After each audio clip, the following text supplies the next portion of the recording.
चीन ने गलवान घाटी में भारतीय सेना के ऊपर धोखे से हमला करके भारत से दुश्मनी मोल ले ली और इसकी सजा भी भारत उसे इस तरह से देगा, इसकी तो दुनिया ने कल्पना तक नहीं की थी।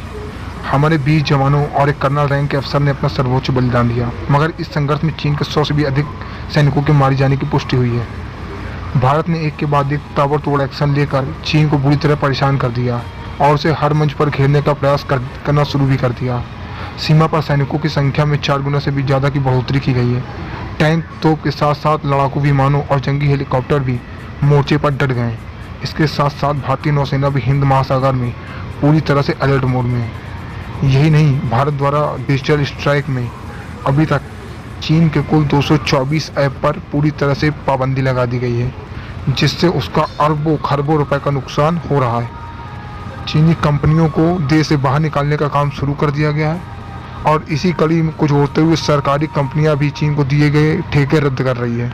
इसके साथ साथ चीन से आयात होने वाले सामान पर भी पाबंदी कमी की जा रही है।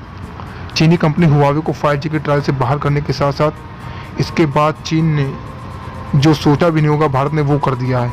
दरअसल चीन की दुखती रग हिंद महासागर के बाद जो दूसरी दुखती रग है वो दक्षिण चीन सागर है।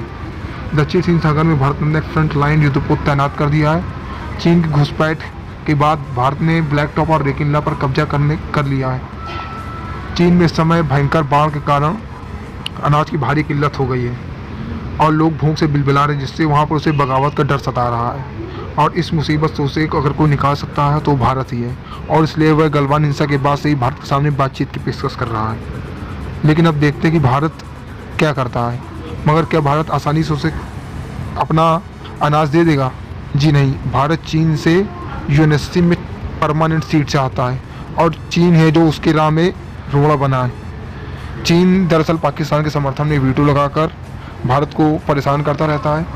आतंकवादियों को बचाना, कश्मीर के मुद्दे को उठाना, यहाँ तक कि एनएसजी में भारत का लगभग जनक तय भी हो गया था, मगर वोटिंग के समय चीन ने इसमें वीटो लगाकर हमें शामिल होने से रोक दिया।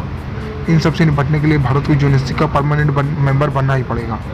सभी देश लगभग भारत के साथ हैं, मगर चीन हमेशा उसमें रोड़ा अटकाता रहता है। भारत ने अपनी इस कूटनीति के चलते चीन को इतना बुरा फंसा दिया है कि चीन चाह कर भी कुछ नहीं कर सकता है। अब तो भारत का समर्थन करेगा, अगर नहीं करेगा तो अपने ही देश में मारा जाएगा।